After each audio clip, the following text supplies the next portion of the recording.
Wewe binafsi ili swala Alan Okello kumuhitaji nini baadaye akaenda Young Africans unajisikiaje? Mimi binafsi kwanza Alan Okello sijaona kiongozi yoyote wa klabu ya Simba akisema kwamba tetesi uziamini. Sikilize basi. Naomba unisikilize. Sijaona sehemu yoyote kiongozi akisema kwamba tunamhitaji Alan Okello aje Simba Sports. Ninayojua mimi ilikuwa tetesi, taarifa ambayo ilikuwa kwamba sio tetesi, ni taarifa ambayo imetoka kwa kiongozi. Tulikuwa tunamhitaji yule Emmanuel Adebayo.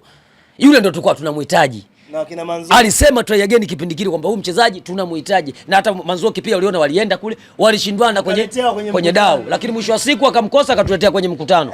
Unaona bwana wa uchaguzi ambaye mimi ule nilikuwa sipo, nilikuwa za kushamba na harakati zangu. Ningekuepo mimi ningekinukisha. Injinia kaupiga mwingi bwana, kawazungusha kawapiga piga.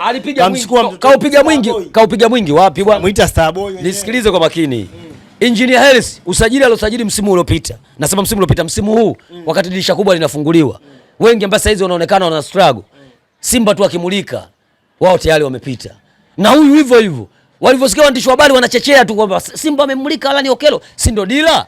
Si ndo madini ya Tanzanite? Sasa mbona wenzenu washabiki wengi wa Simba imewauma Alan Okello kwenda Yanga? Wewe mbona kama unajifanya unaumia ndani kwa ndani, unataka kuweka hadharani? Sio naumia ndani kwa ndani. Yaani mimi siwezi kuumia hivyo kwa sababu najua sina uongozi imara. Lakini Okello mchezaji mzuri. Nani asiyotambua, kwani amuone? Kwanza bwana mdogo ana uwezo mkubwa. Nani atambua kama Alan Okello ni mchezaji mzuri? Lakini swala la kutoka Uganda Vipers na kuja nyuma mwiko ni vitu viwili tofauti. Anaweza kaja hapa na asifanye vizuri sababu alishawahi kuja Bernard Mwalala akiwa kwenye ubora wake na alishindwa kufanya vizuri. Ni kweli mlikuwa mnamhitaji wewe binafsi kama shabiki, sio ulikuwa unatamani sana viongozi wako wamchukue? Nilikuwa natamani sana mchezaji mzuri kama yule, na alafu bado kijana apite pale darajani ili aende barani Ulaya. Kwani viongozi wako walikuwa wamuoni? Hakuna viongozi pale Simba. Wewe tunaongea nini brother? Tuongee mara 88. Pale hakuna uongozi, pale kuna kimvuli cha viongozi. Wewe unataka kuniambia Simba Sports kuna uongozi pale? Kwamba hakuna viongozi. Kletos Mangungu. Wewe Simba Sports hatuna uongozi sasa hivi, lazima tuseme ukweli. Yaani ukificha madudu. Ndio maana mkamkosa Okello.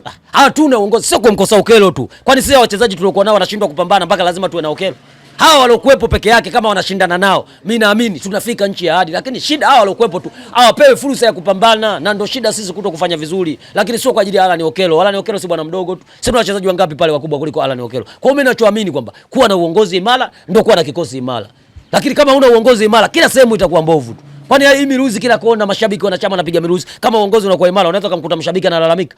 Unaweza kumkuta mwanachama analalamika. Kwani wao wanataka nini? Wao wanahitaji furaha. Kama furaha hakuna, lazima wapaze sauti. Huyo msemaji wetu anakuwa kila siku anaongea. Sasa hivi unamsikia anaongea mara kwa mara. Na yeye sasa yamemfika, yamekuwa hapa. Kwa hiyo anakaa kimya sasa hivi. Lakini kwenye hamasa tutakuwa wote, kwa maana kwamba hamasa za kuja kumteketeza Esperance de Tunis hapo Taifa. Atakuwa peke yake. Kwenye hamasa atakuwa peke yake na vikundi vyake vya ngoma. Mimi anioni kwenye hamasa. Netoka zimeanza msimu kuwepo kwenye hamasa. Atakuwa peke yake. Unafanya usaliti mnani? Sio usaliti nani? Wewe si umekula kiapo kuisupport timu yako kwenye hali yoyote, iwe kufungwa au kushinda. Siwezi kuisupport timu nikiwa na viongozi wabovu kama hawa nikawapa ushirikiano kwa sasa. Siwezi. Tulishasema, lakini ilipofika inatosha. Wakae kushoto kwanza. Alafu sisi tutakaa njia kuna kuisaidia timu yetu kwa 100%. Lakini kwa sasa wataisaidia timu wao tu. Sio sisi. Yani wao walipoitoa ndo waipeleke huko wanavyotaka wao, kwa sababu lengo lao kuiacha kwenye madongo poromoka, kwa sababu washamaliza muda wao. Kutangaza mchaguzi hawataki, sawa wamesema watatoa kadi za wanachama hawatoi, wamekaa kimya. Lengo lao waiache timu kwenye mashimo kule, alafu ndo wakakae wakachekee uani. Sasa wafanye wanavyotaka, ila muda ukifika utaongea. Wao wafanye wanavyotaka, ila muda ukifika ndio utaongea. Lakini sio mimi sasa hivi eti nitoke hapo nipo kwenye hamasa. Kwenye hamasa nataka kuhamasisha nini? Neno la mwisho tumalize. Kuna mtu anaoa? Kama kuna mtu anaoa mimi nitaenda kuhamasisha. Neno la mwisho unamwambia nini sasa Engineer Harris mara baada ya kuapua Alan Okello kutoka Uganda? Mimi nitachomwambia tu binafsi aendelee kuosha nyota.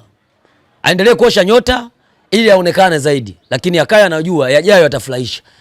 Hii ni part 1 tu, ila part 2 inakuja. Kwa hiyo naamini muda wa part 2 Engineer Harris atarudi kwenye shughuli zake za ujenzi. Ila muda huu aendelee kuosha nyota. Kwa sababu hao walikuwa nao ni safari moja.